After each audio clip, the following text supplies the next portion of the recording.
The national semifinals, Indiana and Duke.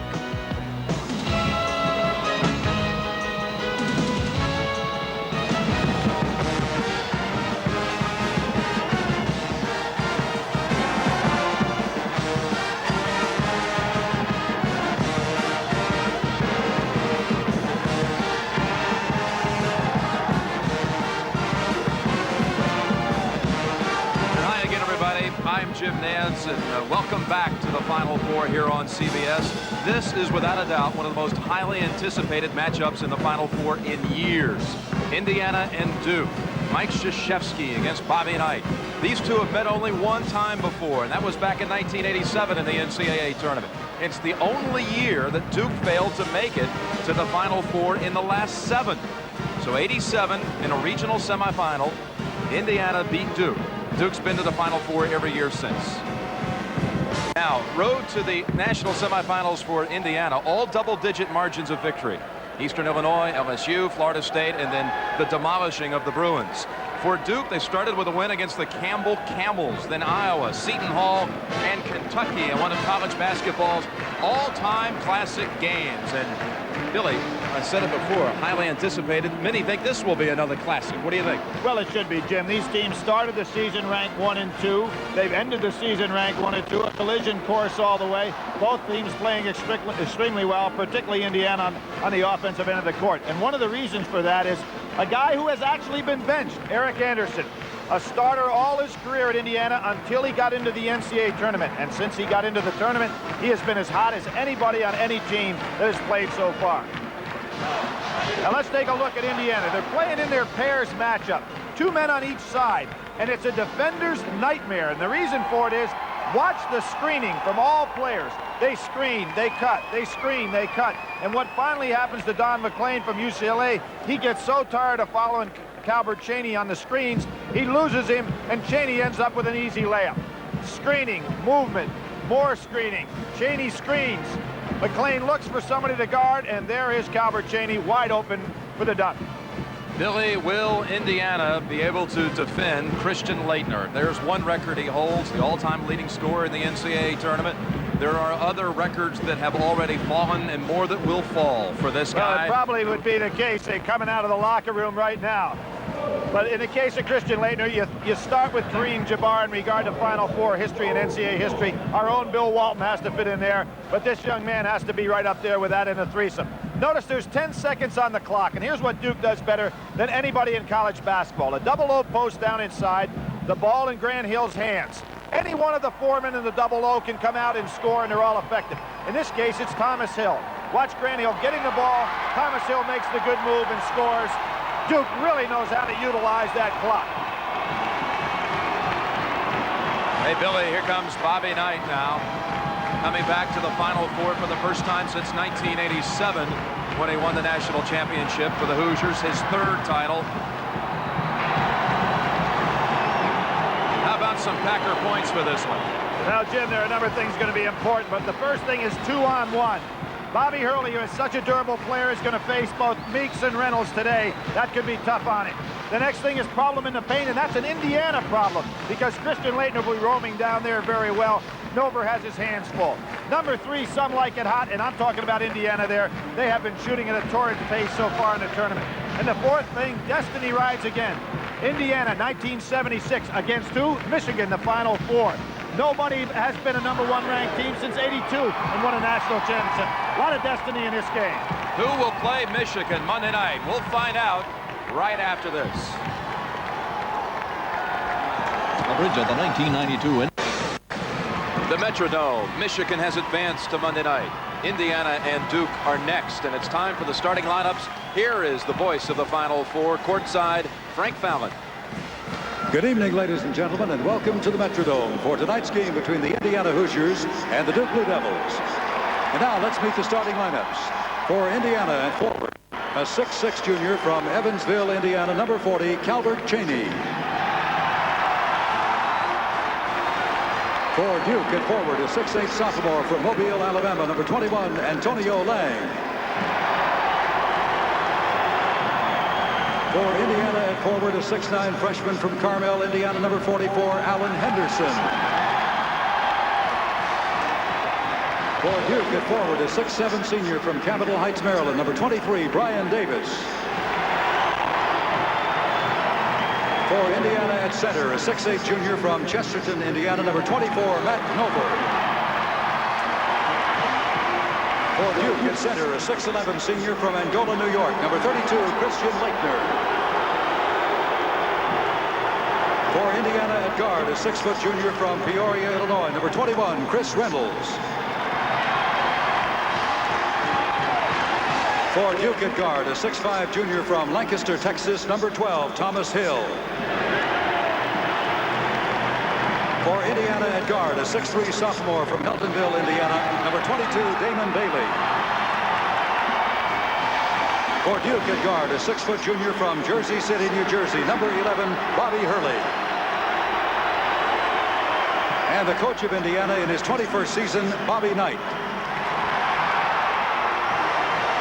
And the coach of Duke in his 12th season, Mike Krzyzewski.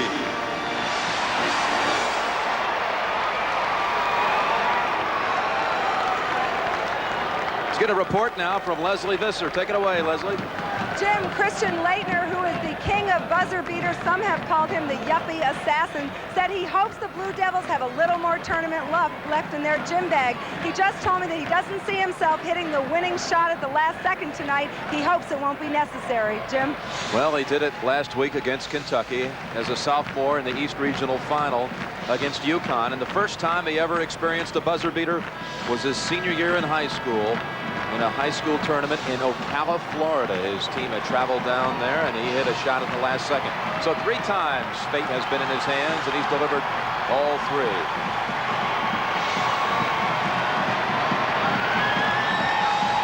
The student, the pupil, and the mentor. Jim, that's not the only student Bob Knight had in the NCAA tournament this year. Joby Wright and Jim Cruz also took teams that he was so proud of their ball clubs in the NCAA tournament. Officials: Tim Higgins from Ramsey, New Jersey, Ted Valentine, Westerville, Ohio, John Clockerty, Raleigh, North Carolina, and Gene Manji is the alternate from Henrietta, New York. Billy, when was the last time there was a semifinal game with this much buildup? Well, when you consider the coaching matchup, the quality of the teams, and what's on the line with Duke trying to repeat, I can't remember one, Jim. Even considering last year's Vegas team trying to repeat. Not quite the same as here. Might have to go back to 1973 with that, 1974 with NC State UCLA. Push off on Thomas Hill, hit with a quick one. Duke picking up early here.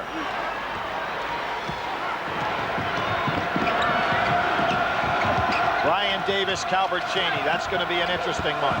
Great defender and an excellent offensive player.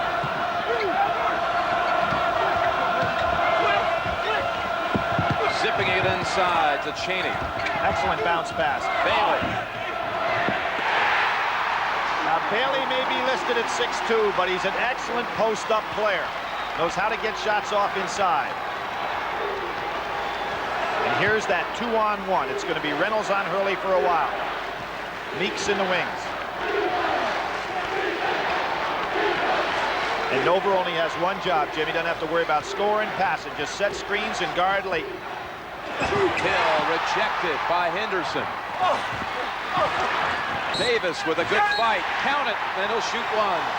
Good quickness off the boards, and that was done with Christian Leitner standing at half court. So it was Lang, Davis, and Hill that kept the ball alive. Good block by Cheney. Well, that was Henderson that got the block. You can see Henderson coming over. He was inside on Lang, did a good job, but Hill kept it alive. And then Duke gets 3 more tries by keeping the ball alive. Davis scores. Henderson's first foul. Davis, the only player on Duke to start every game this year. Senior co-captain with Leitner gives Duke the 3-2 lead. Looks like Duke, by picking up early defensively, is trying to force a little quicker tempo and not play Indiana strictly a half-court game. Hurley takes it away. Tough pass inside. Well, there was a good back screen for Bailey to be open. Leitner gets by Nover. Misses the soft push. Here comes Damon Bailey. Sets up Cheney. Three-point shot. In and out. Henderson. This is an outstanding freshman, folks. Alan Henderson scoring on the inside on the second chance. Jim, he got sick midway through the season, lost about 12, 14 pounds. That sapped up his strength, but he is so much stronger now and has really boarded well in the NCAA tournament. Cheney laying off Thomas Hill to try to give out some help. Leitner inside. Hill, three, right back. Well, there was a play made by Bob Knight in regard to his scouting report, and Hill answered the challenge.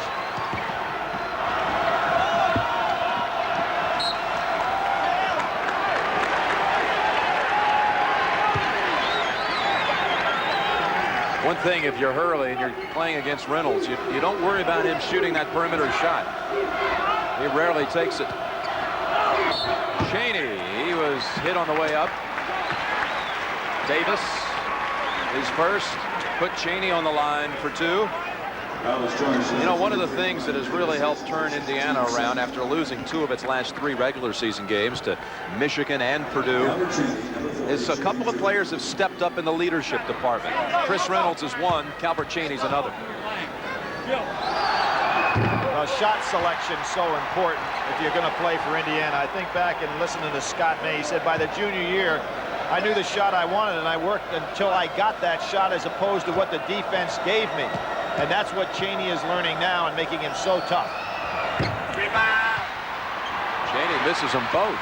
No block out on Nover. Bailey inside the three-point line. That's a two. Good looking release on his jumper. He squares up nicely on that shot. Tied at 6.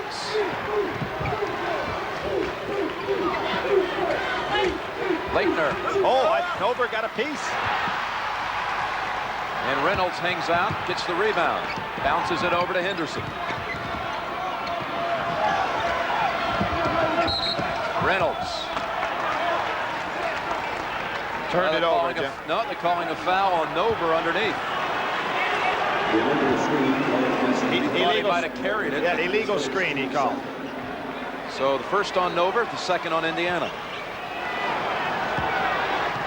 So far, Christian Leitner has not been able to get untracked on Nover. He's had the shots, but they haven't gone. 0 for 2 for Leitner in the early going. There's that double low post we diagrammed at the start of the show. Nothing for Hill.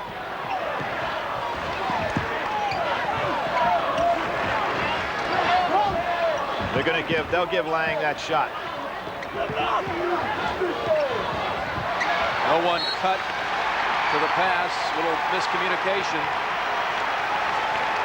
Duke. Jim, Bobby Hurley last year in the 6 NCAA tournament games only turned the ball over 10 times total. He has turned it over now 15 times in the last 2 games. Henderson over Leitner, gets the roll. Good delay on that shot. Leitner was there for the block. 8-6 Indiana.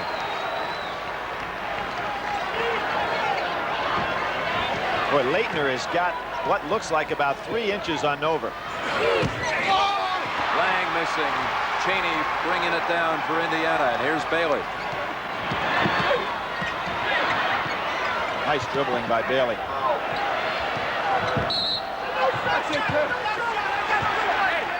Antonio Lang making contact. Excellent pump fake by Henderson on Lang. Lang probably a little frustrated on the shot that he missed on the other end. Here comes Grant Hill in for Davis. That was the first foul against Antonio Lang. And Cherokee Parks taking the warm-ups off early. He's coming in for Lang. That makes Duke awful big here. You got 6'11" Leitner and 6'11" Parks. Oh, what a block. Another good block. Grant Hill from behind. Calbert Cheney thought he had that one easy.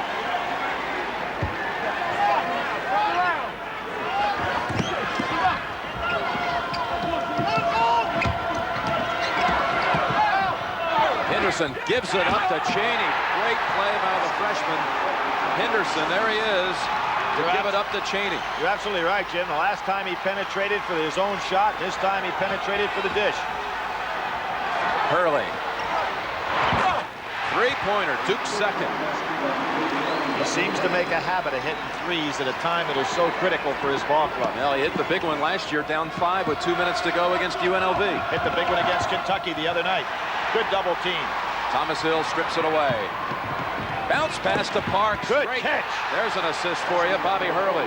Now there's a young man who really struggled the second part of the season coming off of that ankle injury that kept him out of the Michigan game for the first time. Speaking of Cherokee Parks, there's a three, Alan Henderson. 7 points already for Henderson, and Indiana has the 2-point lead, 13-11.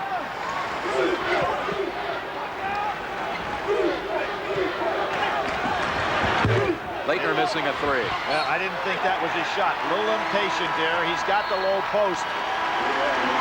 Put one up that he didn't want. An official's timeout.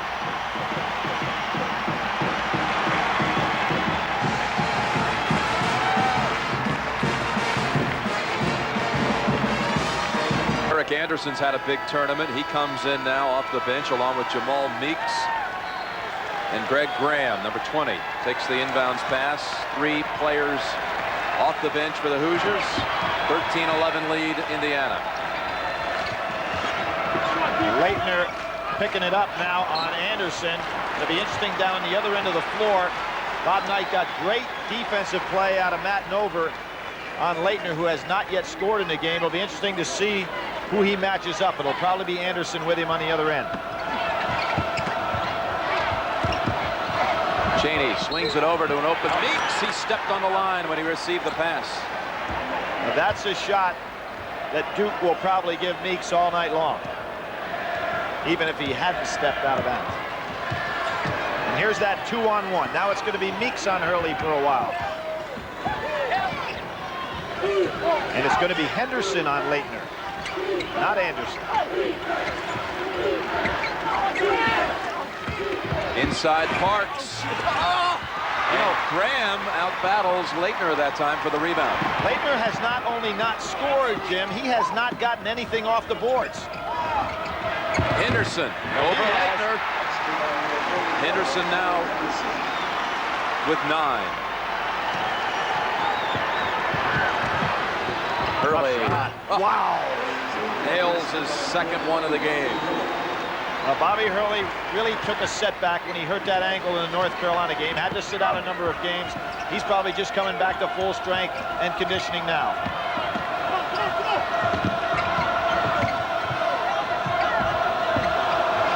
That's going to be a turnover. Anderson over the head of Cheney. Antonio Lang comes back in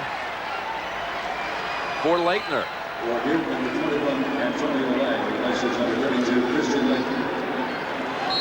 Leitner's 147th college game today. That ties him with Danny Manning. No other players have ever played in more college games than Danny Manning and Christian Leitner. Bob Knight rotating his 3 big men. Now Nover back in. Leitner sits.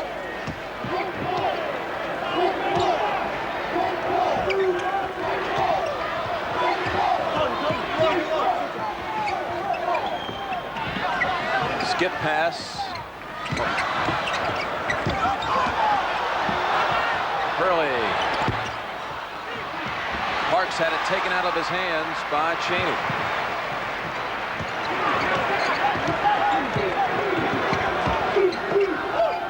Somebody's got to be open, and it's Nover. Parks tried to help on a double team. Meeks on the drive. Oh. Beat Bobby Hurley on the drive. Was very positive that he could take him inside. Nobody came from the weak side to help out. Indiana's made 8 of its first 10 shots. And probably the people on the West Coast are saying, what else is new the way they played in the regional? Leitner's coming back in. Cherokee Parks called for the push-off, his first, team foul number 4. Jim, Indiana so far in the NCAA tournament shooting 56%, holding their opponents to 41. I mean, it's been a torrid shooting pace for this club. And remember, they had shot 37% right at the end of the regular season. Right, the last 3 games. And they lost 2 of those 3. There's a good backdoor cut.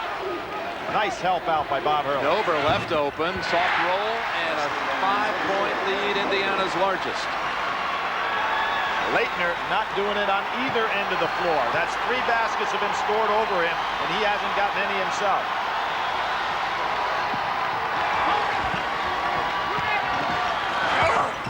Nothing there. Wild shot. Hill follows, though. It's going the other way. Foul against Grant Hill.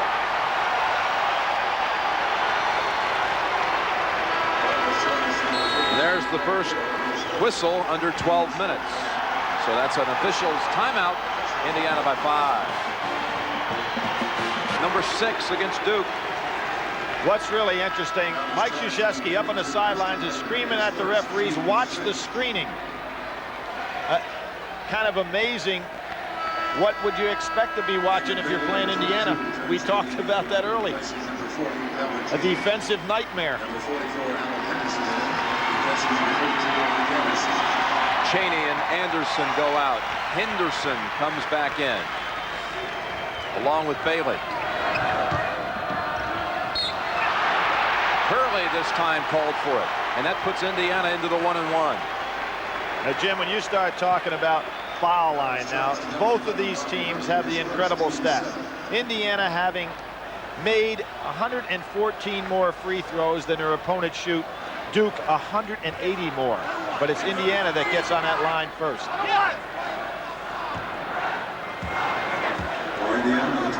Indiana, a blistering 85% from the field, including 7 straight. Still running. One more for Meeks. 10-2 advantage in rebounds.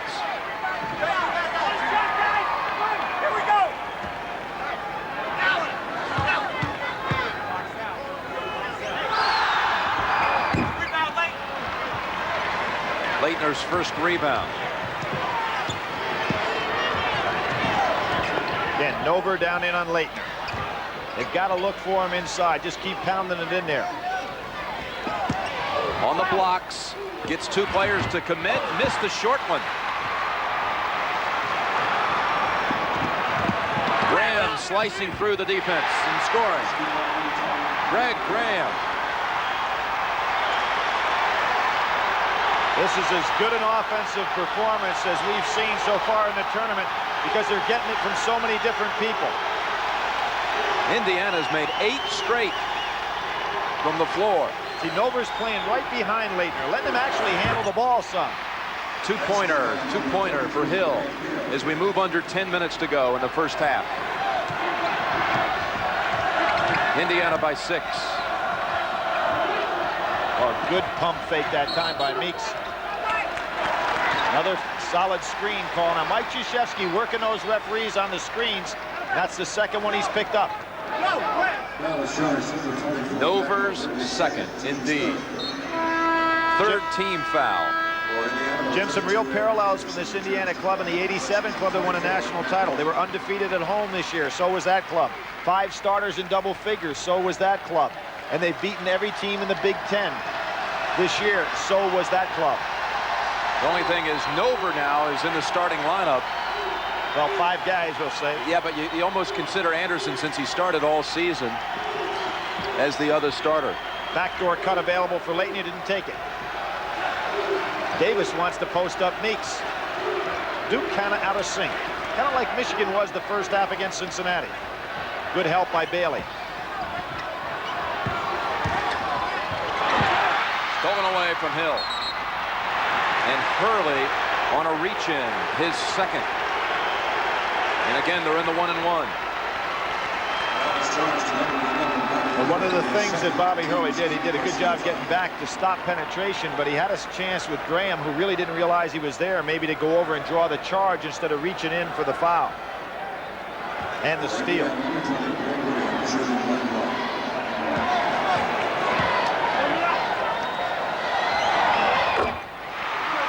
Greg Graham, who spent his whole summer 91 working on two things: ball handling and outside shooting. Well, he's the second leading scorer on this club, even though he comes off the bench now. It's Eric Anderson on Christian Laettner in the low post. Hill on the drive, and a foul on Indiana. A hold. Excellent move by Thomas Hill to just take off and make his reverse on the catch instead of trying to make a pump fake. Graham wasn't quite ready for him. Graham on the whistle, his first, and number 4 on the Hoosiers. You're doing a pretty good job with low post defense, only picking up 4 fouls so far, Jim. Hurley driving. Hurley's having a good half here, Billy. Keeping them in it. They were down 8, now they're down 6. Hurley with 11.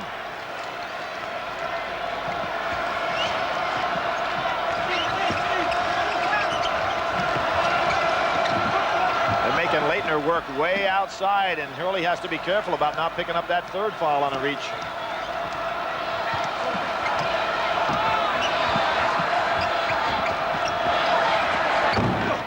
Anderson's first miss.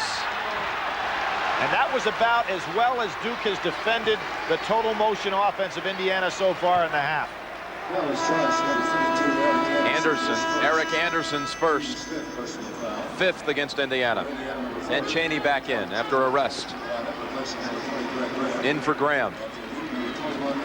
You know, Jim, Bob Knight has really developed this bench and this rotation.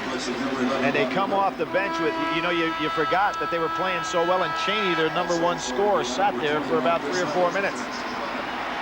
Reynolds in for Meeks. And Antonio Lang has come in for Bobby Hurley.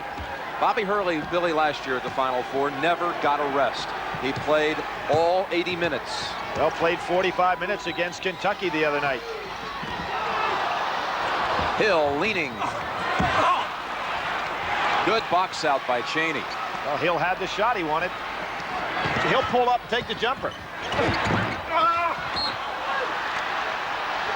Duke basketball. Timeout under 8 minutes. Indiana 29. The national champs of 91-23. The Masters coming up this week. Late night highlights on Thursday and Friday. And if you're the number 1 player in the world, how do you prepare for the Masters? You come hang out at the Final Four. Fred Couples and Blaine McAllister, a 4-time winner on the tour. Hey, Jim, they may be able to play, but they'd be lousy caddies. I mean, we've asked them for a Coke. They never move. They sit over and watch the games. They both have those headsets on. I think they want to come in here and call the rest of the game. I used to rehearse with them back at Taub Hall at Houston. Well, Indiana is playing, and you talk about a scouting report, Jim. What they're doing is saying, don't side Laettner, don't get in front of him, play right behind him, and make him make his move. So that means he should be able to catch the ball in there, but he's having a hard time scoring once he gets it. Grant Hill now with 4 to cut the lead to 4. Indiana lead of 4.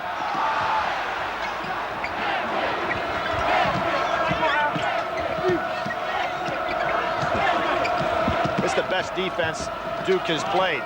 Ooh, Anderson almost got away from him. Down to 13. Bailey bounces it into Cheney.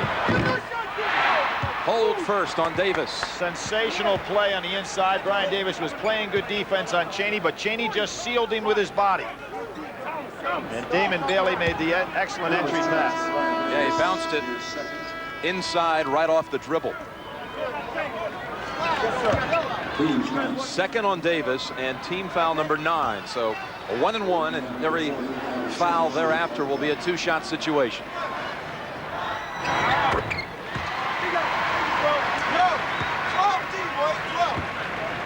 And as we had in the first game, 2 teams that did not shoot well from the free throw line. Both of these clubs extremely accurate. Indiana all the way up there to 73% team average.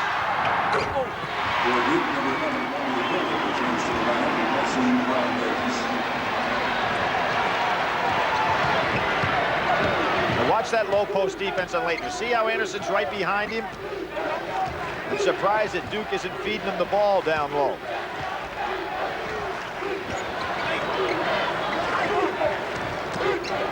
Now, they're not guarding Antonio Lang at all.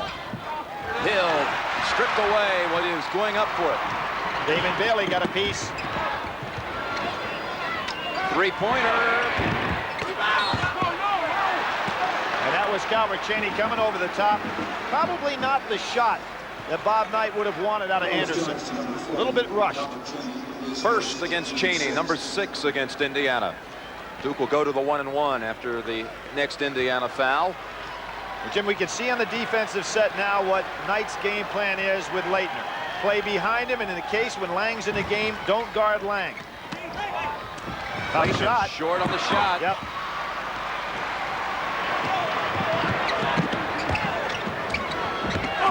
Good. Leitner got a hand on it. Great hands by Leitner and a good look by Bailey.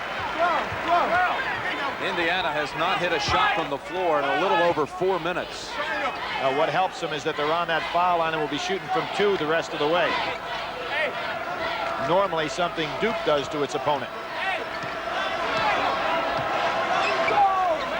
Duke goes to a 2-3 zone. First time they went zone and a half. You've got Henderson, Chaney, Bailey, all can shoot inside there. Chaney went up to tip it in, and I think they had him over the back for his second, and number 7 against Indiana. Jim, that was the second going over the back foul by Chaney. Two quick ones. You know, 2 in a row. You look at that Indiana team, they've got 3 Big Ten Freshmen of the Year. Bailey, Chaney, and Anderson all on the floor right now. Pretty good makeup of a ball club. Brian Davis back in for Duke. So now Indiana will have to play Leitner a little bit more honestly. As they can't lay off Davis, he'll make the jump shot. So Leitner, 1 week after those Bo Derek numbers, 10 for 10 from the field, 10 for 10 from the line. 1 for 6 from the floor today, and 0 for 1 from the line, missing the front end. And that was the first. He's out of his last 34 free throws, he made 33. So, and here you see the 2-3 zone. Duke kind of matching up out of it. He had 20 straight, Billy, before that miss. 20 straight makes from the line. Now, what this zone does is take away some of those screening opportunities that Indiana had down low.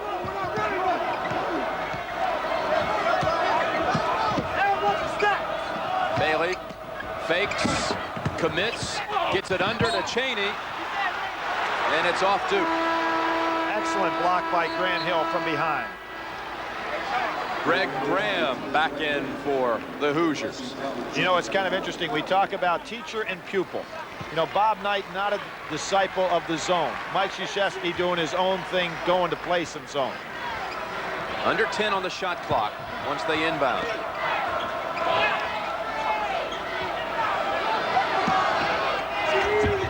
Baseliner for Anderson. Hill jumped too soon. He did, and Damon Bailey stayed right on the ground. Hill slaps it out. Well, Grant Hill's getting a piece of everything they put up. Indiana's missed its last 6 shots from the floor. They still find themselves up by 6 points. Pretty good to go into a drought like that and still be up 6. Good move, Bailey. Penetrating. Excellent penetrating against the zone. They're not doing it with the passing of the screen, so they put the ball on the floor.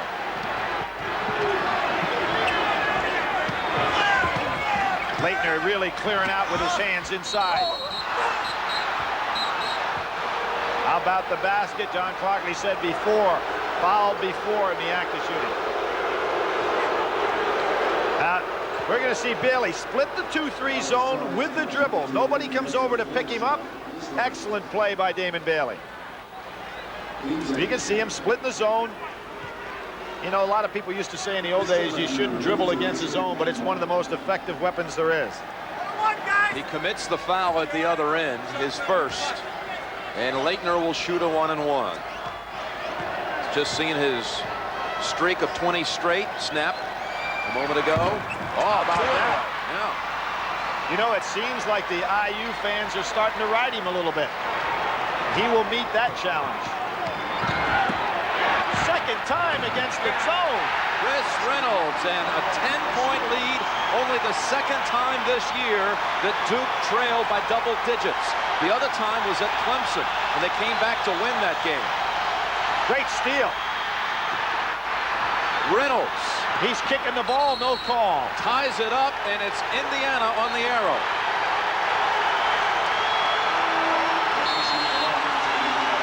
Officials timeout. Indiana by 10.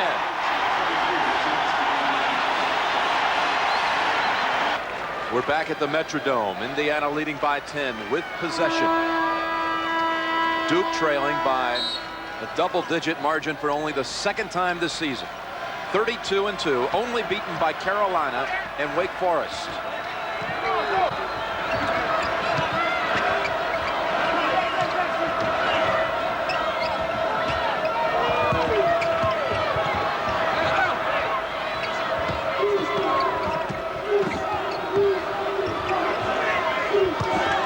Meeks inside. Oh, he called a walker. Well, that might be some poetic justice, Jim, there, because I thought there was a traveling violation on the last steal. This could have been a big play if it had gone the other way. However, it would have been a foul on Leitner in a basket, but he did travel. He shuffled it over.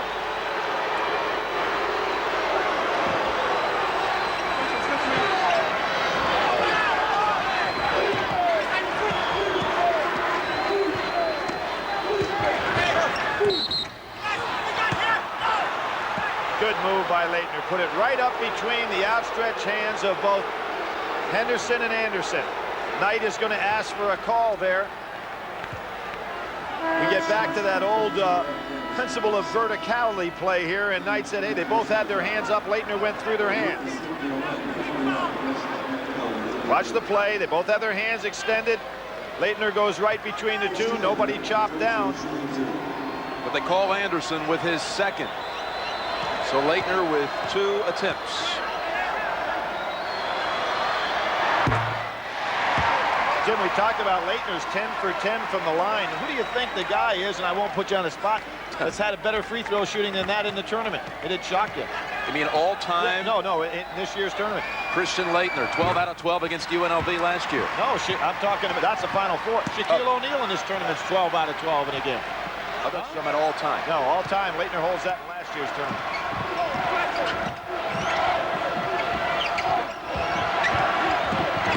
Duke's starting to move their feet much better on defense. But a good cut. Graham. Oh, what a follow by Alan Henderson.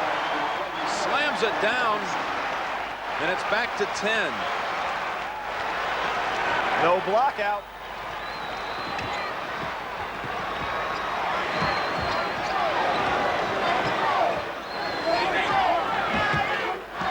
Again, now it's a double team on Leitner. Nobody guarding Lang, and Henderson gets it. Henderson helped out and got the steal. 3-on-1, Indiana. Now, Christian Leitner has to realize what's happening to him. They are not guarding Antonio Lang, so Henderson and Anderson are actually guarding Leitner. So when he turns to pivot, there'll be 2 big men on, one behind and one in front. Early. Oh. That young man's got some moxie. 14 for Hurley, almost half of Duke's 30 total. Almost. Turnover. Grant Hill for Lang. What's happening to Mike Krzyzewski here? He wants to get some minutes. Actually, it's Hill for Davis. He wants to get some minutes out of Lang, but he's having a hard time because of what Bob Knight's doing defensively when Lang's on the floor. Lang's got to get closer to the basket and go for some offensive rebounds if nobody's going to guard him. On the blocks, Thomas Hill. Nice speed. Meeks will have his hands full with Thomas Hill in the low post.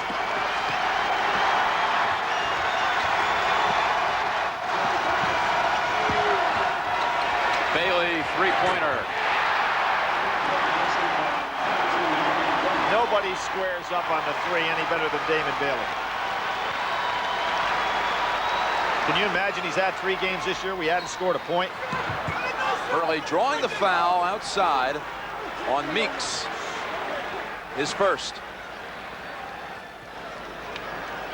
Got the Prudential at the half coming up.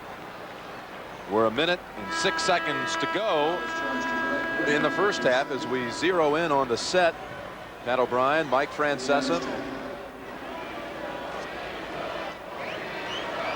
There's their living room for the week. Hurley at the line for 2. Short. Oh, he got a good roll. Bobby Hurley dancing all over that foul line. Steve Fisher, by the way, will be joining Pat and Mike at halftime.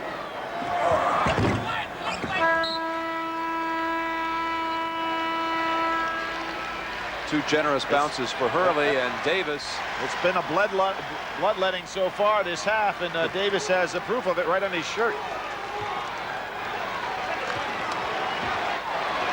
The 2 top assist men in Duke history talking on the bench, Hurley and Tommy Amaker, who closed his career, by the way, in that loss to Indiana in '87 in the tournament. Bailey put it up too high off the glass. Davis racing to Hill. Oh, what a fall.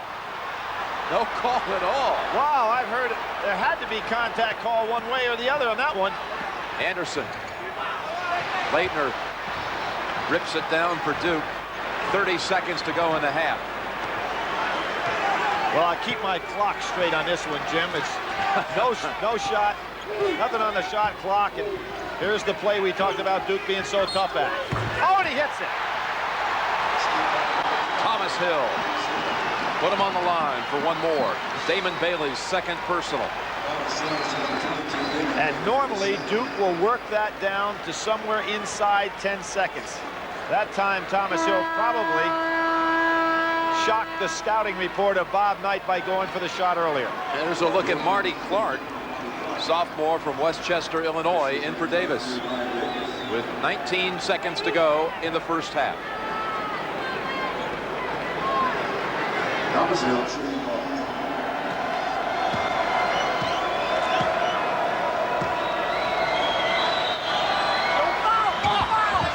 77% free throw shooter. Duke is on a 10-3 run to cut a 12-point margin to 5 as we see Reynolds come in for Anderson. Jim, kind of the opposite of what has happened to Duke in earlier tournament games where Iowa made the big run on them, Kentucky made the big run on them. Duke turning the tables a little bit here. Under 10 to go in the half. Reynolds blocked by Hill. Oh, it's off Meeks' face. Yep. Good hands by Leitner. But Meeks saved a possible break opportunity for Duke. It would have been a 3-on-1. He reached in and at least got a piece of it. Now here you have 3.2 seconds. Hurley comes back into the game. Anderson back in also. Set play here by Duke. Well, look they ought at this. To be pros at this, huh? Look at this combination. Hill. Will it be Leitner time again? Nope. Let's go with Hurley. Hurley. Tough shot. Good defense by Bailey. The lead had been 12. It's 5 at the half. With the score, Indiana 42, Duke 37. CBS Sports coverage of the NCAA Basketball Championship will continue after this message and a word from your local station.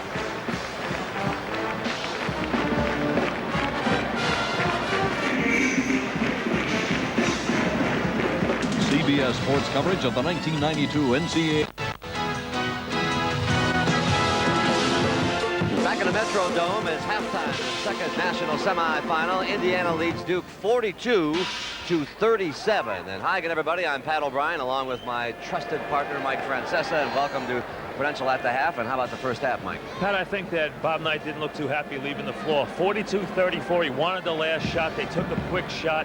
Duke's only down 5. They've been out-rebounded badly, 21-9. Christian Leitner had a nightmarish first half, so to be only down 5, I think right now is a big positive for the Blue Devils. Got to get Leitner back into the game. Right off the start.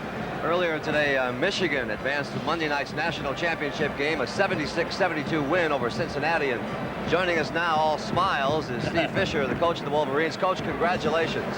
Thank you, man. We are awfully, awfully happy. You know, we do all these stories here on these pregame shows, and we usually touch on the 5 freshmen. I guess we should have done one on James Bosco.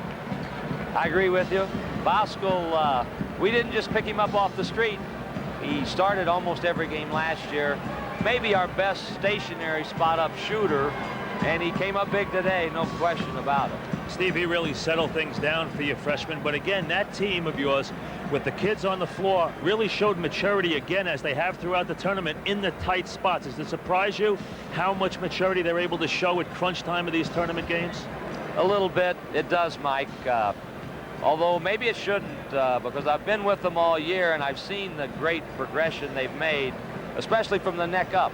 We're playing so much smarter now, and we don't get frustrated for quite as long a time. You know, the folks want to know, you played Duke to an overtime game. You beat Indiana once. You met them twice. What do you think about the second half of this game and looking ahead to a matchup with either one? I hope they played about 10 overtimes and they wear one another out so we can sneak in with the victory. They're two great teams, with great programs and the coaching the best. Coach, you and I were talking about the character of your Michigan team. Are they a championship team? Well, we got one more hurdle to climb over. We're close. We're close. I thought I'd get that one by you. Well, congratulations. Congratulations, and, I Steve. know you want to go be with your team. We'll see you over the weekend. Thank you, man. When we come back here, we'll get the latest from the Indiana and Duke locker room as At the Half rolls on from the land of 10,000 lakes and the Final Four here on CBS. Twice in 4 years.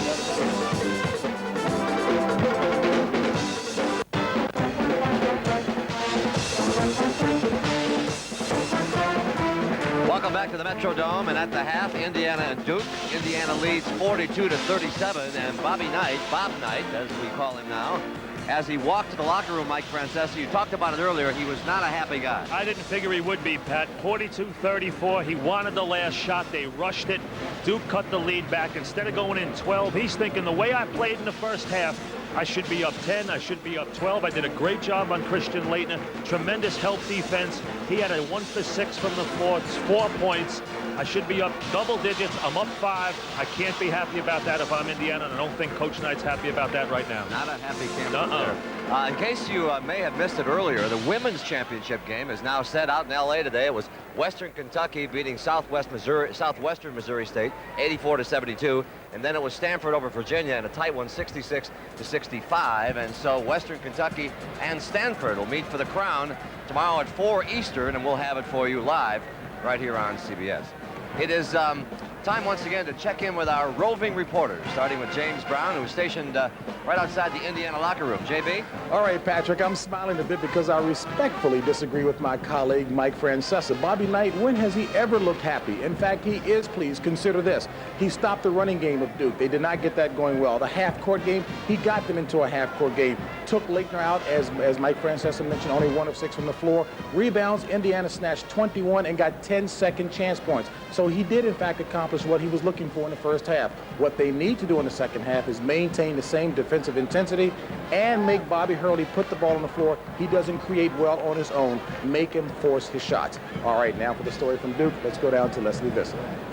JB, well, the Blue Devils' veneer of invincibility is starting to crack, and the problem seems to be Christian Laettner. Now, even the coaching staff is baffled by this. They think he was standing around too much on the block, and in the second half, they want to move him around, try some different spots, see if that loosens him up.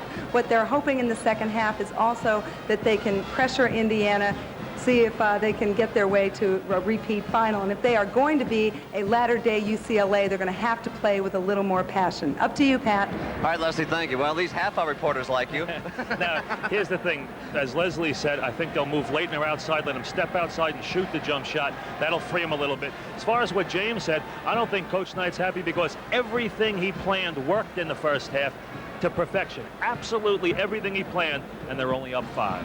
The Hoosiers or the Blue Devils are 1 half away from a meeting with Michigan for the national title, and we'll find out as we rejoin Jim and Billy when our exclusive coverage of the Final Four continues here on CBS after a message and a word from your local station. Enjoy the second half. Prudential at the half was sponsored by World. One thing remains rock solid. The Prudential.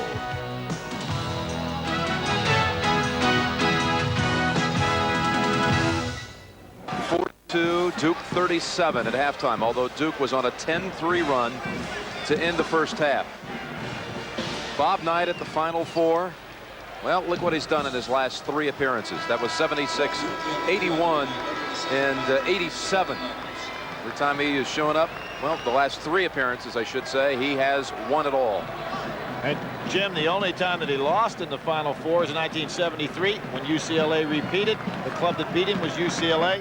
Bill Walton the next night had that great night against Memphis State. Bob Knight coming back out on the floor.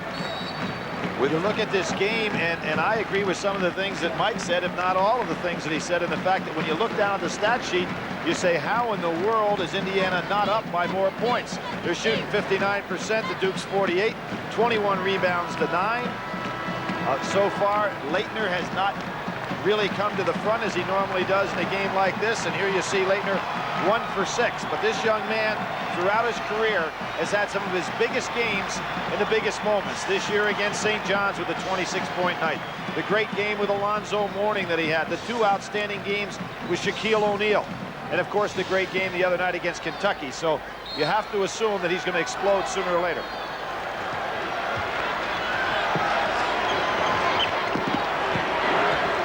Over starts the second half against Leitner.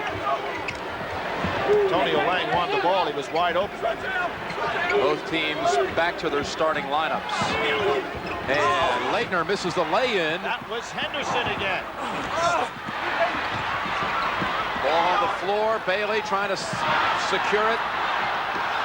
Davis has it and bounced out of bounds by Chaney. Duke basketball. Now, Thomas Hill is hurt, Jim. You can see him down on the floor. I think it was Bailey's sneaker that got him in the groin, and he's probably going to have to come out. But you know, it was Alan Henderson again. Nover playing position defense. Henderson coming over to help out. Good hands here by Thomas Hill. You can see he gets hit rather severely there. Bailey stays on the floor moving around with the ball, and he just can't get it. Calvert Chaney is eventually going to be the guy that tips this ball on the way out of bounds. No lack of effort on the part of any player there.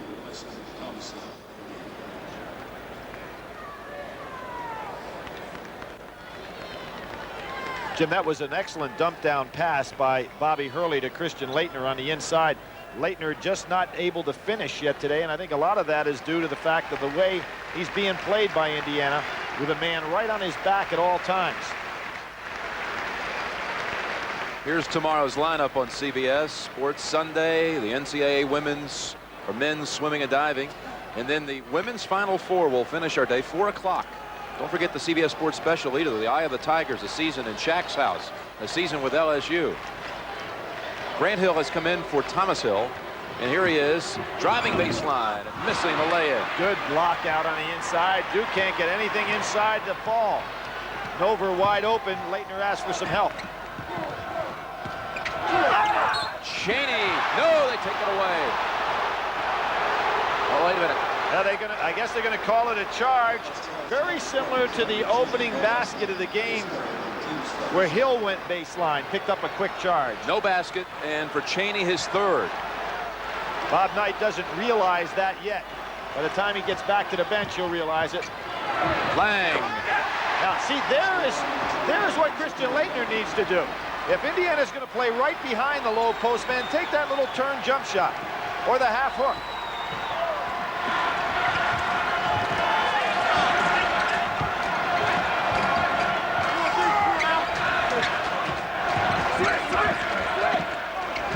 Duke calling a lot of switches now on this screening. Look for Indiana to screen and then go back door. There it is. Oh, Nover could have had a layup. Hurley ahead. Hill was bumped by Bailey, and uh-oh.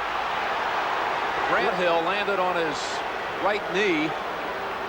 Grant Hill really did a smart thing there, Jim, in the fact that he realized the pass was going to be long. There's his dad, Calvin Hill, but what Grant did is use his body to keep the defender from getting near him. He's really hurting right now. He's got to run that one off.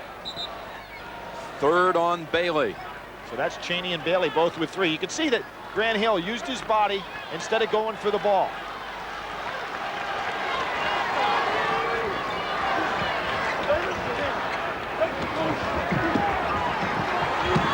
Leitner wants to challenge Dover. Oh, is that good? Hey, that's Bailey's fourth. Bailey with his fourth.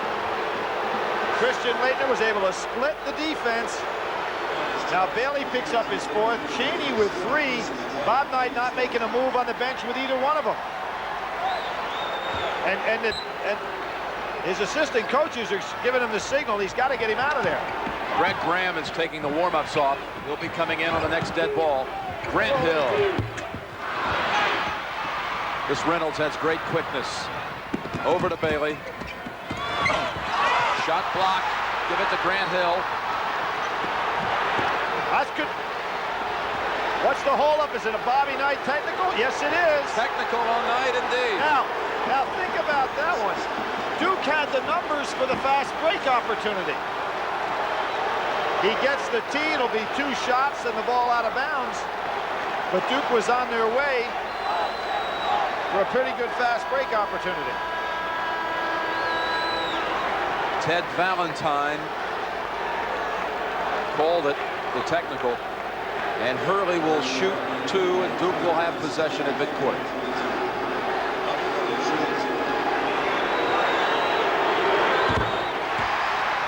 Hurley stayed on the line a lot more solid than he did the last time up there.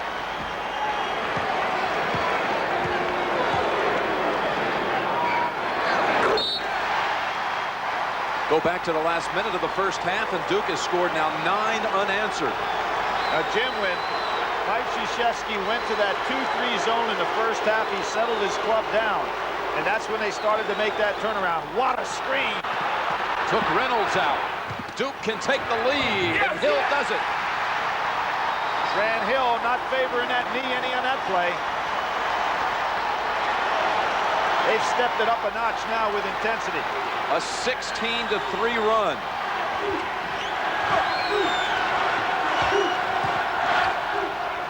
Cheney rejected by Leitner. And off Cheney. They have called on some courage, and the defending champs are showing what they're made of here.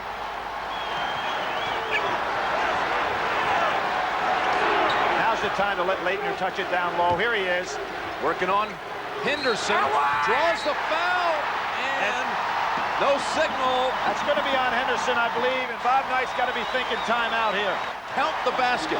Sure, you got to count it. Remember what I said Antonio Lang did, and maybe Leitner saw something in Lang's move. When they're going to play behind you like this, stop trying to power it to the basket because they're going to be waiting on you. The little turnaround jumper will work, or the half hook, and that's what Leitner used right there.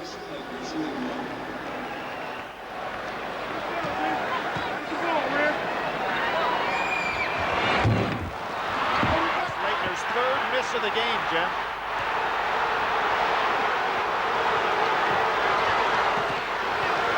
Timeout Knight. Indiana timeout. And he better be careful with this official right now. He's going to get right in his ear. John Clockett, he does a wise thing, goes over there and calls him down.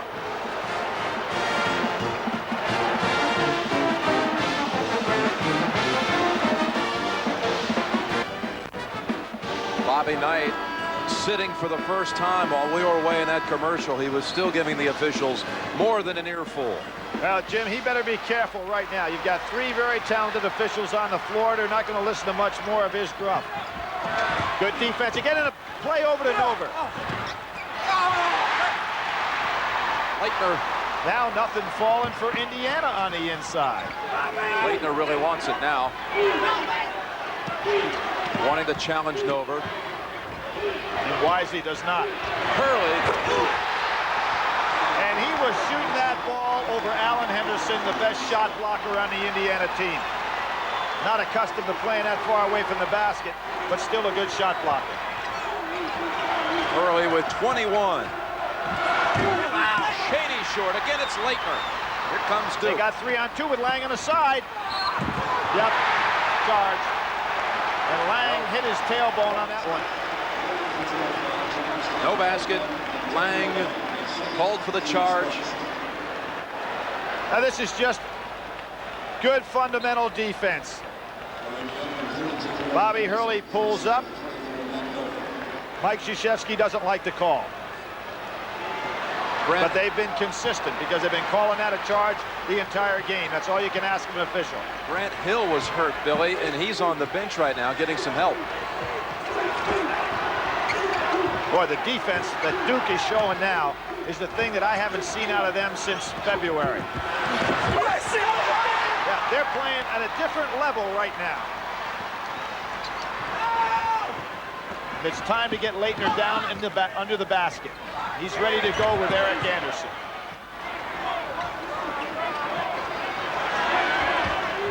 Thomas Hill. Short. Here are the numbers now for Indiana. What a steal. Leitner's wide open. Hurley can't get him the ball.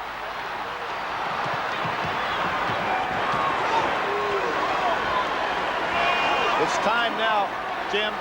And Duke is wisely doing this. A great call by Mike Krzyzewski. Hold it up, get their breath again, and start attacking inside.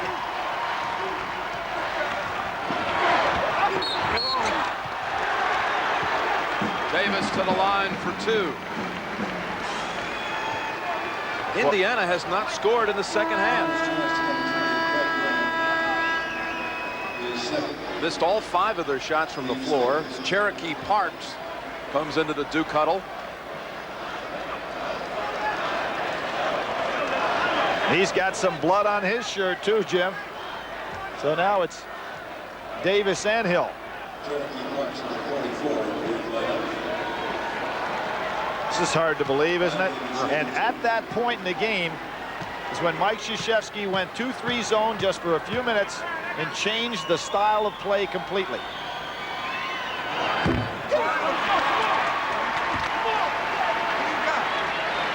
Coach K, don't call us the defending champs.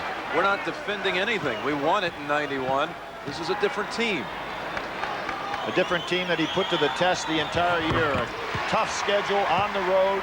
It's been part of his persona to do this to his ball club. It's now a 22-3 run by the Devils. Their largest lead. Similar to that run that Ohio State made on them. On Indiana, yeah.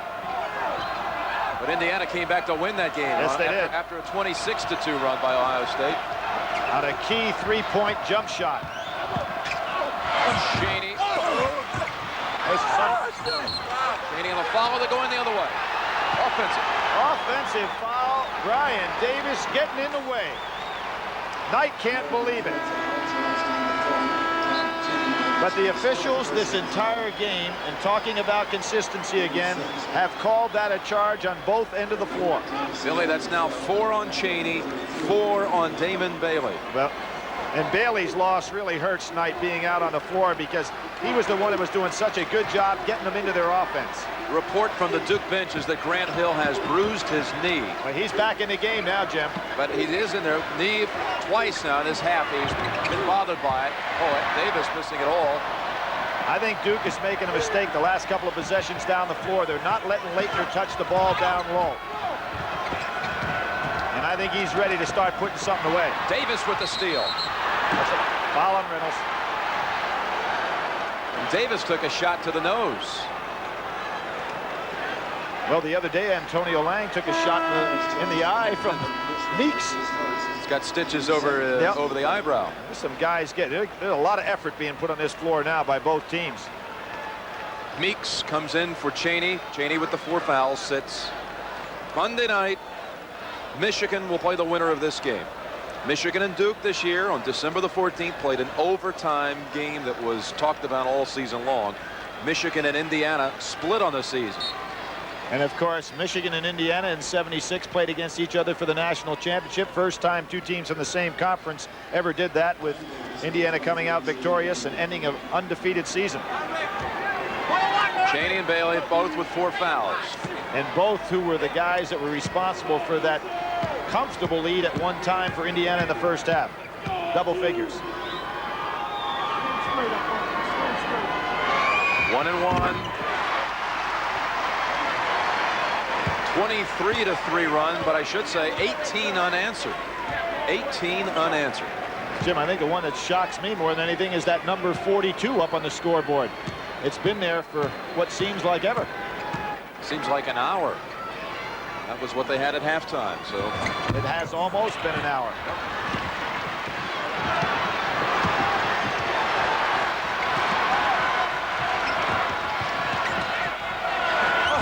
Tough shot. Rebound to Hill. The breaking Blue Devils. Hill. Now wait, let's see. No, that one called it one way, one called it the other. Yes, this is going to be interesting.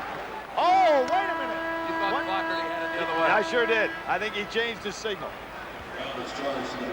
Now, as I said before, they've been calling it charging all day long. Players have got to realize that. I think that the contact was initiated that time by Reynolds, got by with one. But Knight shouldn't be arguing with that for the simple reason the refs have done a consistent job calling a charge every time. That's the second on Grant Hill. Really took away a good opportunity. 3-on-1 break. Supposed to convert those.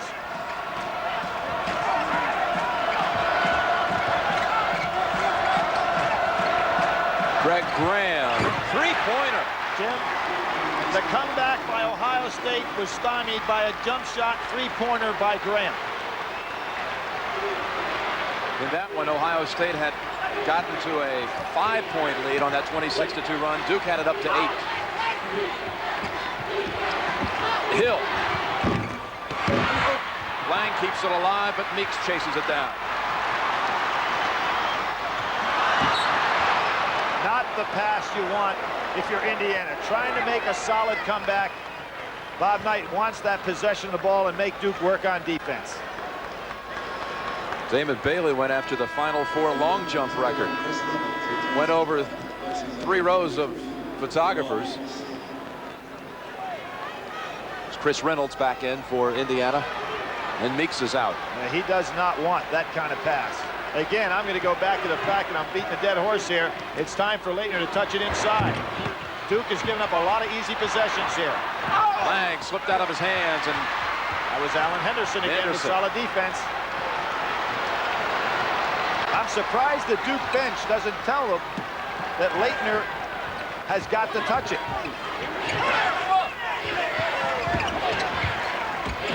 Bailey working on Hill.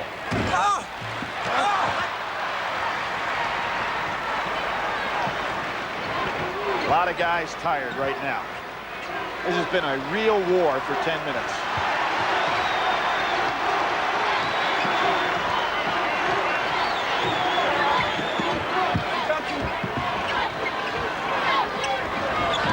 Posting at Graham. Graham called with the body, his third. Great team foul number 8. Great patience by Thomas Hill in the low post, not to put it up too quick. Jim Nance and Billy Packer, Super Saturday at the Metrodome. National semifinals, the winner will play Michigan. Duke trailed by as many as 12 points in the first half. Now with a 5-point lead, and Thomas Hill at the line shooting a 1-and-1.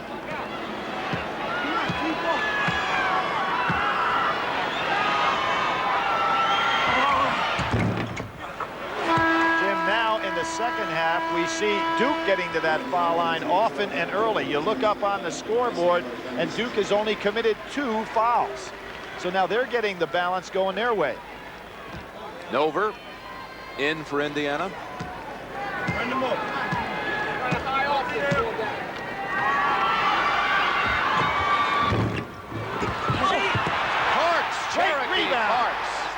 Cherokee Parks played very aggressively in a short stint in the first half, and that was a huge rebound. That was Cherokee Parks. Had a couple of moments shining in the first half, and that one there.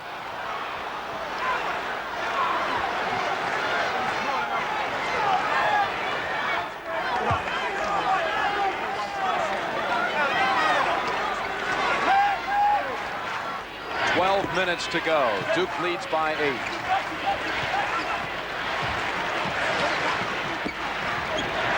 Every pass is contested now.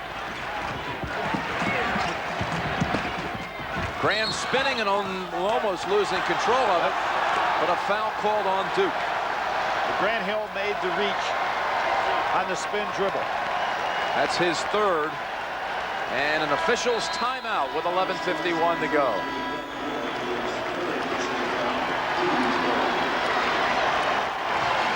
And they're part of that Fab Five for Michigan, enjoying this second game and resting up for their game. You know, 3 years ago, Indiana had the Super Seven. It was Chris Reynolds, Todd Leary, Pat Graham, Gray Graham, Lawrence Funderburk, Calvin Chaney, and Chris Lawson. That was supposed to be a great freshman recruiting class, and it was. Chris Lawson no longer with the club, nor Funderburk. Lawson, in fact, transferred to Vanderbilt, had to sit out this year. Kind of interesting, Lawson sitting out for Vanderbilt, and Billy McCaffrey, who played last year at Duke, transferred to Vanderbilt. So those two could have been in this game, sitting out the year, however, for Vandy. Good quickness that time by Hill, and a nice battle by Parks inside with Nover to keep him occupied.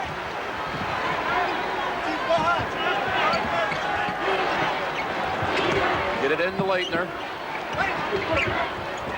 Dumps it off to Parks. Hill underneath. Boy, did he put it back up quickly. Well, Nover is so much occupied with Leitner, he didn't get over to help out.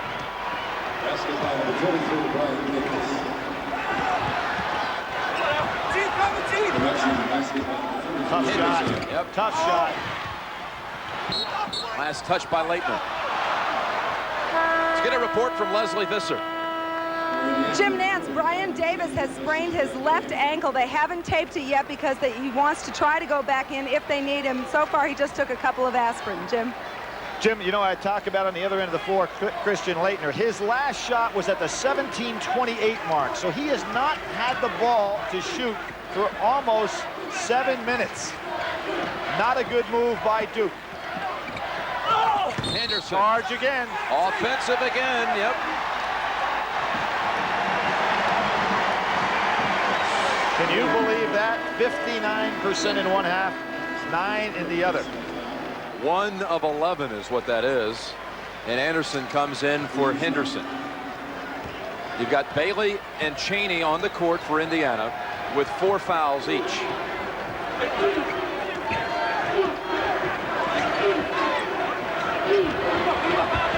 Hill gives it up. Parks. And a foul. And that's it for Bailey. Bailey fouls out, and Cherokee Parks moves up to the big time. Boy, 3 things went wrong that time on that play for Bob Knight. Number 1, Damon Bailey, one of his key players, fouls out. Number 2, 2 points are scored in a foul. And number 3, Cherokee Parks has to gain a lot of confidence with that play. He'll shoot 1. Remember, this young man, Jim, did not play in the Michigan game. 3-point play. Bailey out. He is fouled out. Cherokee Parks keeps playing like this. You can give Cherokee a reservation for Monday night against Michigan. I like it.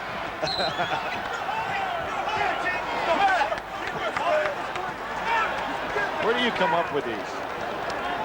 I've got nothing better Jimmy, to do. wait a second. Freddie Couples even turned on that one and said, "Get He you liked out." it. No, he said, He "Get him liked it. out of here," and I agree. He liked it. That came off the top of the head. That's the 3rd on Thomas Hill.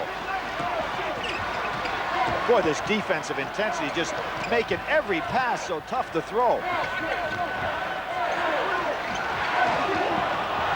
Screen by Anderson. But a switch by Hurley. Reynolds stopped his dribble, in trouble. Now over to Chaney. It's just a gut check by Mike Krzyzewski and his team. Under 10 minutes to go in the game. Indiana has scored 3 points in the half. Make it 5. That's a 2 for Chaney. Leitner walking up the court, trying to get a breather. Brian Davis getting ready to come back in, test that ankle out.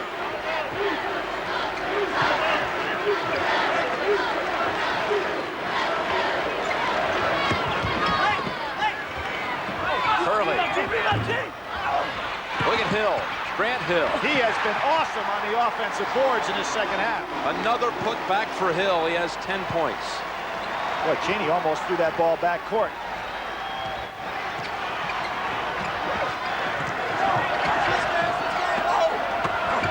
There's Grant Hill again. And looking for a breather. He's asking to come out.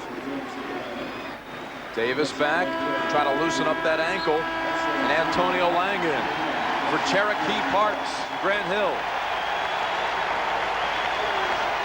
Cherokee Parks gets a well-deserved hand. Much like Voskel came off the bench for Michigan in the first game to play a great second half. Nover, good inbounds play for Indiana. Everybody kind of fell asleep. Thomas Hill will bring it up.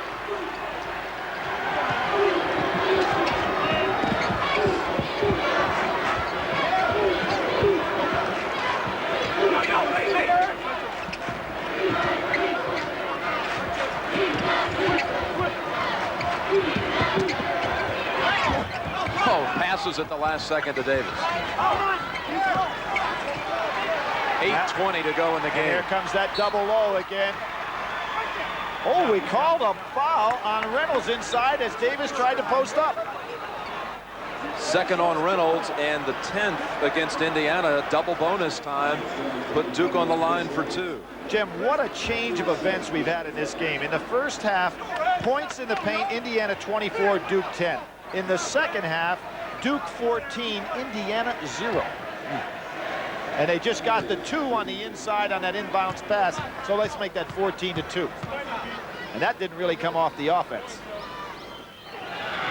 Brian Davis, he'll shoot one more.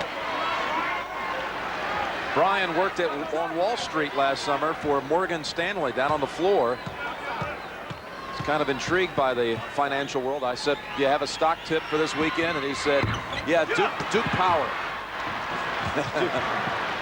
Always a quality utility stuff. Now it's time for Indiana, if they're going to make the run, to get something off their offense. They're lined up in pairs, get the good screening inside to score. Chaney, well executed. Yep, Chaney set himself up down on the blocks. He has 11. The lead is 9.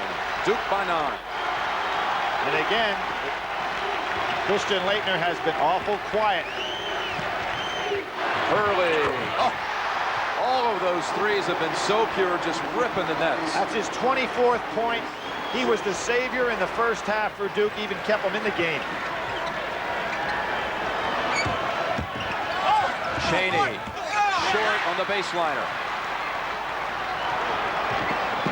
Hurley's dangerous in the open court. What he's trying to do is give Laettner a break and get a little rest.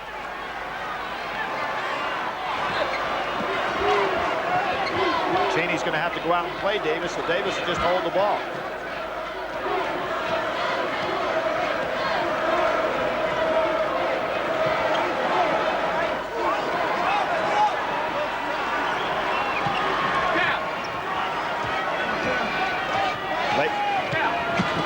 Such a smart play by Hurley. Looked at the official's call.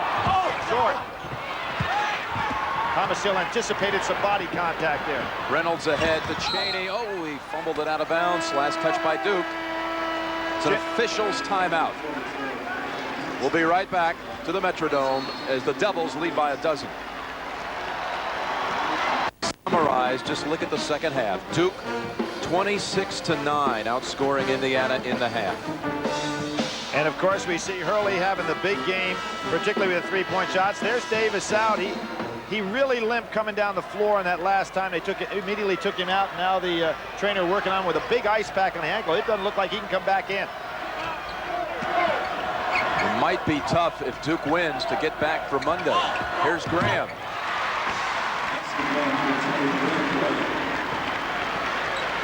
Greg Graham bangs it home.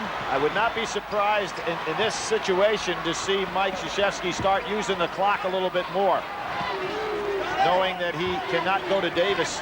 He's going to basically have to play the rest of the way with this 5. And Laettner has not scored now in 10 minutes and 40 seconds. Hadn't even taken a shot during that period of time.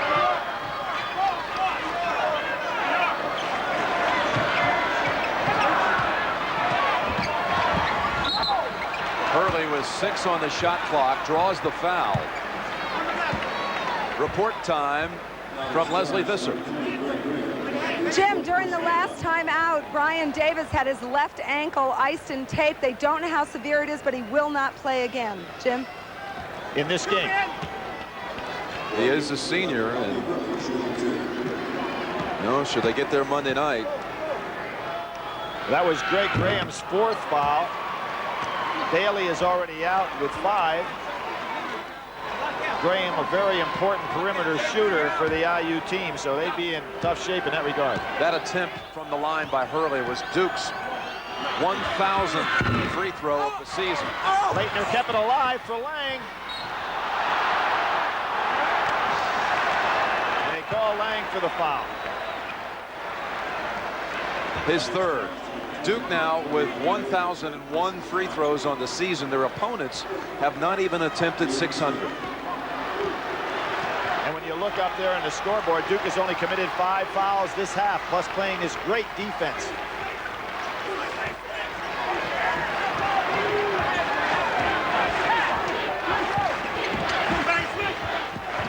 Greg Graham hits again.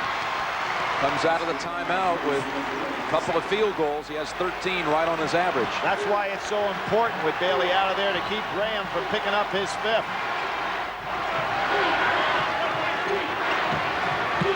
Leitner brings it back out as we near the 5-minute mark to go. Hurley on the dish to Lang. Now Indiana's putting the defensive pressure up, and Duke again ignores Christian Leitner. Indiana getting some confidence here, Jim. They'd like to get the ball in Calvert Cheney's hands. They've got him open. Well, they'll take the 3 right over Grant Hill. Tapped out by Eric Anderson. Good play. I think Duke's a little tired, don't you? They showed it right there. They were flat-footed on the rebound. They had, when they made their great run defensively, they were just quicker to the ball. Now they're a little flat-footed. Henderson looking for that baseline for a moment. Graham, short. Grant Hill. And Leitner cannot even get up the floor. He's just walking on the floor.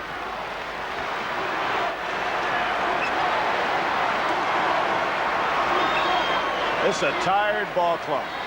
The effort that it took to get back into the lead took a lot out of them.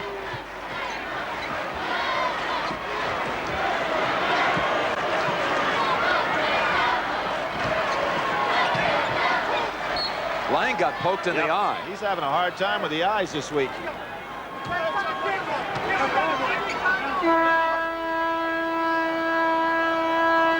Under 4 minutes to go. The last officials timeout of the game. Duke by 8 with the basketball. Coming into the Duke locker room, this is a live picture of co-captain Brian Davis being helped to the locker room with a sprained ankle. Jim, this is not a real deep team in terms of minutes played by the bench, so it would really hurt Duke University if Davis was unable to play. Bang. Leitner over everybody. Henderson comes right down on him. Here's how Brian Davis sprained an ankle. You can see he gets it twisted underneath Reynolds in a lot of pain, and he stayed on the floor and continued to play, but he was really in some pain. Jim, is this some stat? Christian Leitner last took a shot at this was 17:28 to go in this half. That was the 4th foul on Henderson. So Cheney has 4. Henderson has 4. Bailey has fouled out. Greg Graham has 4.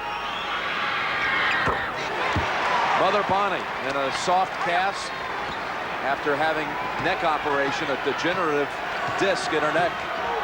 There's Duke showing me something coming right out front at midcourt area to play hard-nosed defense. Mike Krzyzewski's just getting him to suck it up here. This will send Henderson to the line. Jim, that was a statement by Duke. 4th on Grant Hill. And coming up after this game finishes, we'll hear from the winners and losers. Story on Shaquille O'Neal. Viewpoints from Digger Phelps and Bill Walton about Monday night. Well, we mentioned Bill Walton, 1973, the great tournament that he had. Knocked Bob Knight out of the NCAA tournament. Other than that, he gets to the Final Four. He normally wins, always wins other than that one. And here he finds himself tonight kind of behind the 8 ball. Those were Henderson's first points of the second half. And Indiana calls a timeout. And those were the first free throws of the second half for the Hoosiers. We'll be right back. Monday night, the championship game. Michigan is already reserved for Monday night. We'll face the winner of this one. Tip time on Monday will be 9:22 Eastern. This kind of surprised Duke a little bit. A full court press by Indiana. Grant Hill saw it and called a timeout. That leaves Duke with 2. Indiana has 1. Let's take you around the Metrodome.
Indiana with 1 timeout to go. And Duke has 2.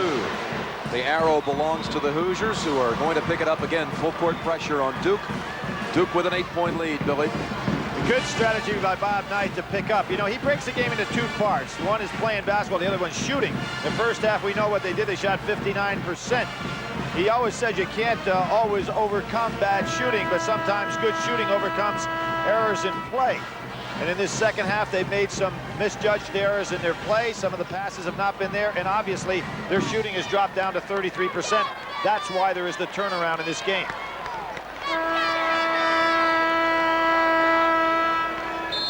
Duke now ready for the full court pressure situation. Leitner comes back to meet the ball.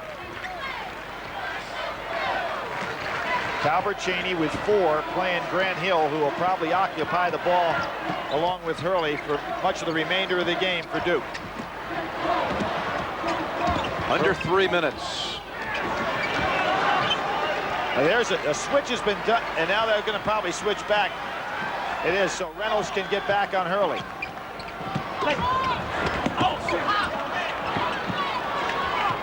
Leitner got by with some exciting dribbling there. Hurley on the drive, in and out, tipped in by Grant Hill. Grant Hill on the offensive boards in the second half. He now has 12 points, but he has just been all over it. Lang now on Cheney. Floating 3 is Graham. Now with 15. And that was the good movement by Indiana. No switch by Duke, and just a pick-off. Meeks, his second. Grant Hill has had, well, this is at least 3 putbacks in the second half. Jimmy, you can see no block out there whatsoever. Grant Hill times it perfectly, and the fact instead of going up on that rim and touching the ball while it was in the cylinder, he waited. Smart play. Gave it the final nudge right over the rim, and he'll shoot 2. Duke, normally a good free throw shooting team, been a little cold here. This is the one area where Grant Hill really improved over his freshman year. 60% as a freshman from the line this year. 9th in the ACC, 74%, but he misses both of these. Good ball fake by Henderson. That's a charge. That's a charge. They've called it, like you said, Billy, all day long. You cannot.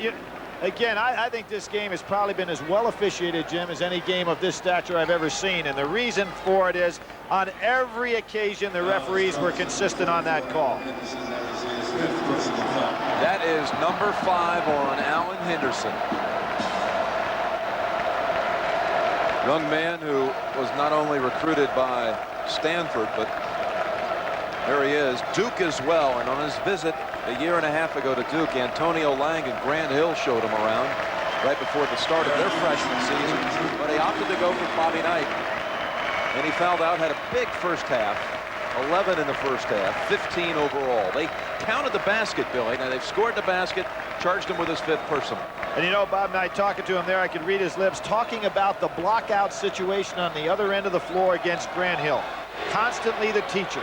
He says, I'd rather them call me a teacher than a coach. Eric Anderson has come in. You got one. So that time they score the basket. Hill, after a moment ago missing 2 free throws. This time, all-time roll, makes both of them. Indiana's got to be thinking 3. You got to be thinking Graham here and Cheney of the men that are on the floor. There's one. Graham, and he'll shoot 3. No, he'll shoot 3. Foul. He'll shoot 3 as Grant Hill hit him in the act of shooting. And that's 5 for Grant. Now, Mike Krzyzewski loses 2 things on that play. Hill is actually 3. He loses Grant Hill, 3 foul shots for Indiana. It stops the clock, and with Grant Hill going out, who comes into the ball game? Parks has played extremely well, but he'd like a better ball handler in the game, because that's going to leave everything on Hurley and Thomas Hill. Grant shaking hands to everybody.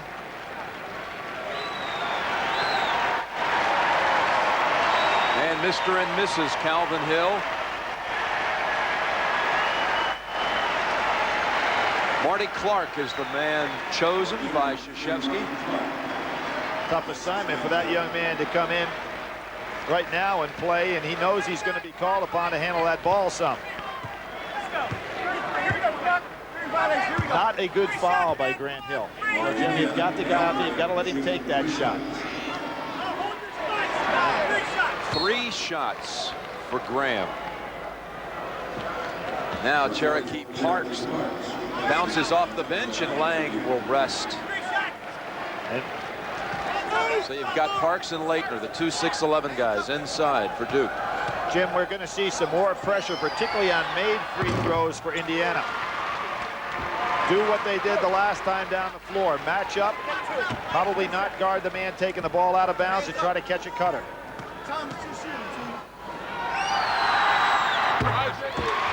Graham's got the good stroke.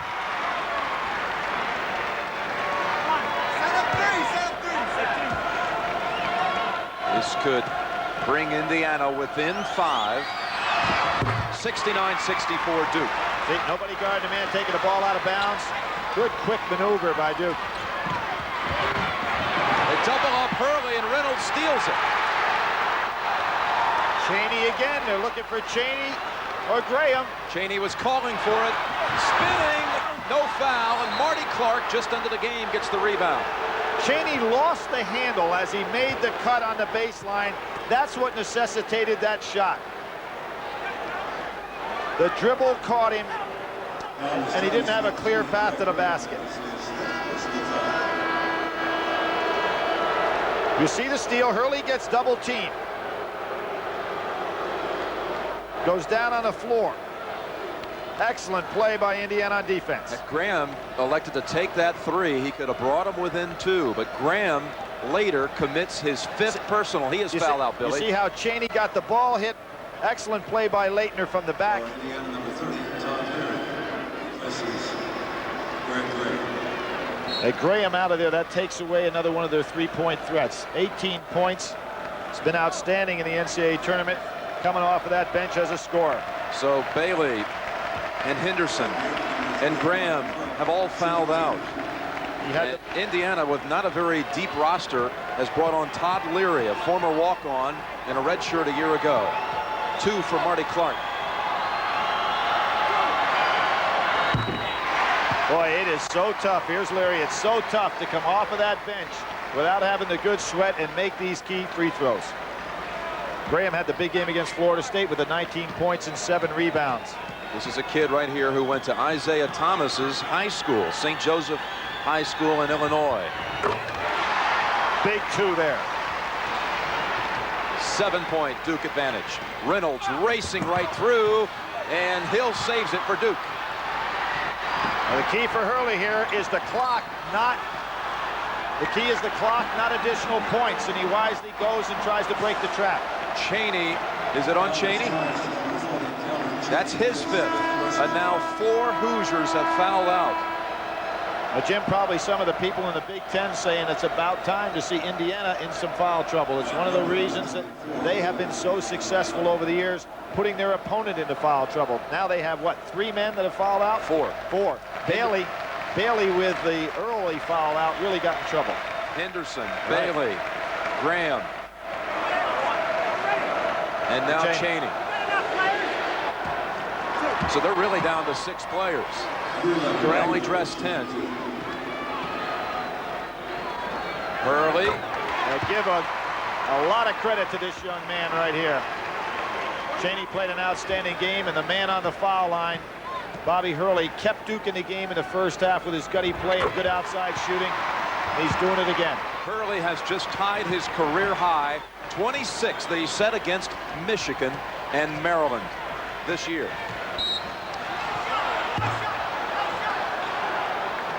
There was a case where Anderson knew what he wanted to do when he had Leitner up in the air to go ahead and try to draw the 3. Leitner's 2nd, and Anderson to the line. Jim, if I'd have said to you that Christian Leitner would play for Duke in a key game like this and not take a shot from the 17-minute mark all the way down to the 1 minute, 16 minutes without a shot. Off Leitner right there, Billy, and it's Indiana basketball. After Anderson missed the front end of a 1-and-1. They're thinking 3. Anderson. Long rebounds. Yep. Kept alive and off Duke. Well, now that they're sending 4 men on the boards, Duke may think about going long with a tap out. Leary. Nice Oh, nice talk shot. about coming off the bench like Marty Clark. How about Todd Leary? Former walk-on with a 3. Cuts it to 6. Thomas Hill is triple teamed and fouled by Reynolds, his 3rd.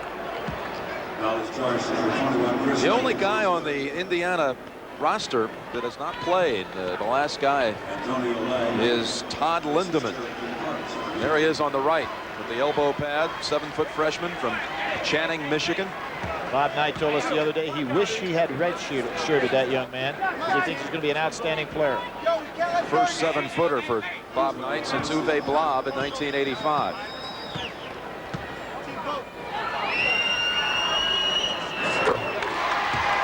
Tell you, Billy, as you see a couple of the Hoosiers who have fouled out, Graham and Cheney. College basketball fans won't forget that expression on Thomas Hill's face a week ago against Kentucky after Leitner hit the game winner. And Anderson comes out, and right on cue, Lindemann in. And Jim, when you're talking about that Michigan club, there was only one team, as we pointed out a couple of times today, that they have not beaten this year. And that team, of course, is Duke.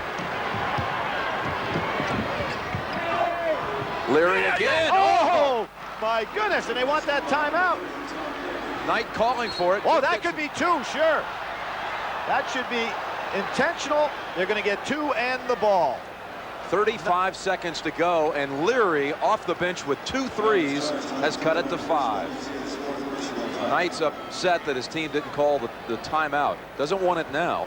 Wants it after his team makes the basket.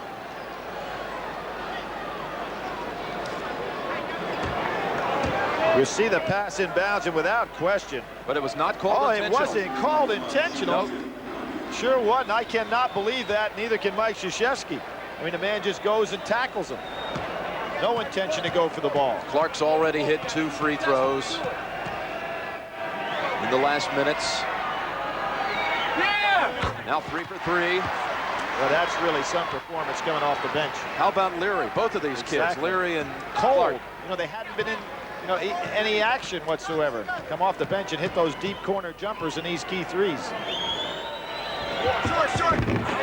4 for 4. 4 for 4 for Marty Clark. Well, they got everything but the ball back had it been called intentional. Leary, can he do it one more time? Look at this. Oh, my goodness. Hey, this is legendary. This is Hoosiers. This is the movie coming to life. Where's the music? Cue it up. 4-point lead for Duke. Indiana's called a timeout. Indiana has used its last timeout, and Todd Leary has hit 3 threes. Not guarding the man on the ball, taking the ball out of bounds. Tough to get it in, and they're going to go right after Clark again. Leary fouls Clark. They only used a second on the clock. Jim, Clark showing a lot of guts there to go for the ball. I mean, he wants it. He's 4 for 4 from the foul line so far. Let's see what he can do here. Billy, the coordinating producer of NCAA basketball on CBS is Robert F. Dekas.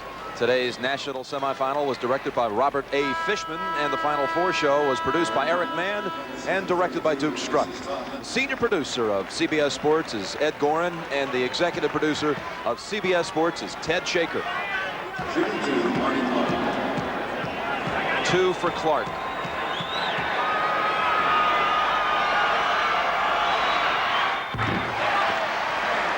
There's a young man that spent a lot of time shooting some foul shots all alone. I've seen him in the Duke gymnasium in the afternoons, even on game days, shooting by himself. Not been quite like this. He's got a few people accompanying him here. That's short. Oh, that's big play there because Mike Krzyzewski wants no fouls. Indiana has a chance to put points on the board without any seconds coming off on the clock. 3rd on Leitner. Duke had made, Billy, its last 11 free throws before that miss by Clark. And today they have outscored Indiana on that foul line 25-10. It's a 1-and-1 situation for Matt Nover. Cherokee Parks comes in for Duke. How big are those 3 threes, Jim? It's giving Indiana hope. 9 points from downtown. 1-and-1 Nover. Oh, he'll shoot one more. It's a 4-point game. And you could expect the press on again. I remind everybody, Indiana does not have a timeout. They've used them all. Now Leitner hollered at Hurley. I think he's going to want Hurley to touch this ball. Yeah. Well, he stepped out of bounds. He sure did. Stepped on the line. And a timeout called by Duke. What happened here, Jim, is that Leitner motioned to Hurley on the foul line that he wanted him to come to the ball, and he did, but he came too far. Timeout, Duke. Well, Billy said it. They really wanted to get the ball into Hurley, but they ran out of room. They really did, Jim. Leitner was talking to Hurley and said, come back to the ball when he was on the foul line there, extended. Bob just came too far. A 3 could tie it. Clear out that time, looking like going for 2. Meeks can tie it.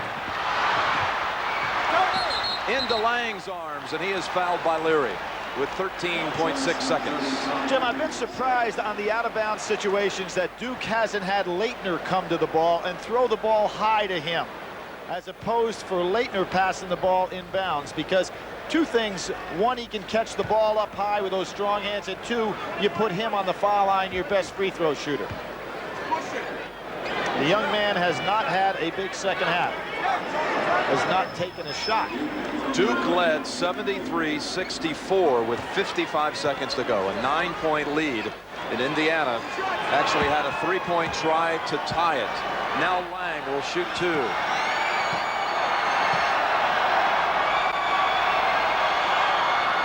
Pretty good follow through on that shot. And remember, Indiana has no timeouts left, so if they score under 5 seconds to go, Duke won't even have to inbound. Might be a reason for Duke to go ahead and put a little pressure on the ball out of bounds to force him to take a little bit longer time to get it up court. Lang hits them both. 5-point lead. See, there's no pressure on the ball, so they get it up quickly. Nover. He hit a 3. 6 seconds to go. They have to inbound it. This could be picked off. Ball game. Oh, and on the steal, of course, it doesn't count. But in the cards for Indiana, Meeks just threw one up. It bounced around off the rim and went in. This has been some comeback. Great game. It wouldn't have counted.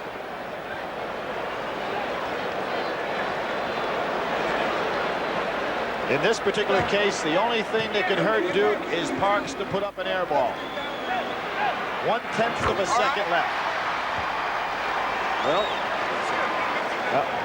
Jim, they still, at this point, could touch the ball down court and tap it in a 1/10 of a second. Need the all-time prayer. Duke will play Monday night for back-to-back national championships.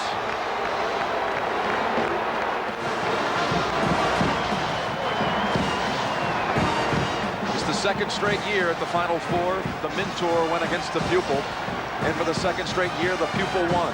Last year, it was Roy Williams on this day. Today, Mike Krzyzewski.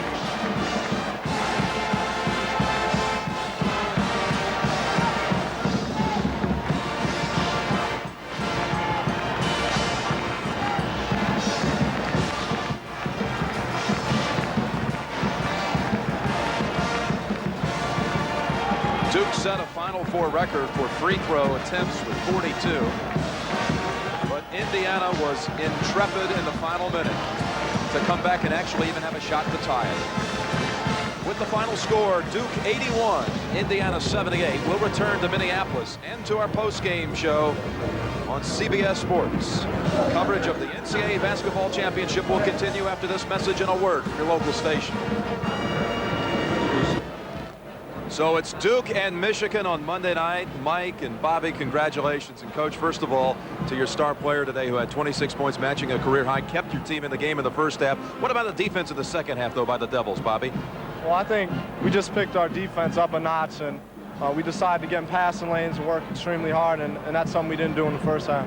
Mike, that's the second time this year your team's been down by a double-digit margin. Both times you came back to win. What did it take today? Well, I think Bobby really led us today, and he kept us in the ball game in the first half. Indiana thoroughly outplayed us in the first half, except for him.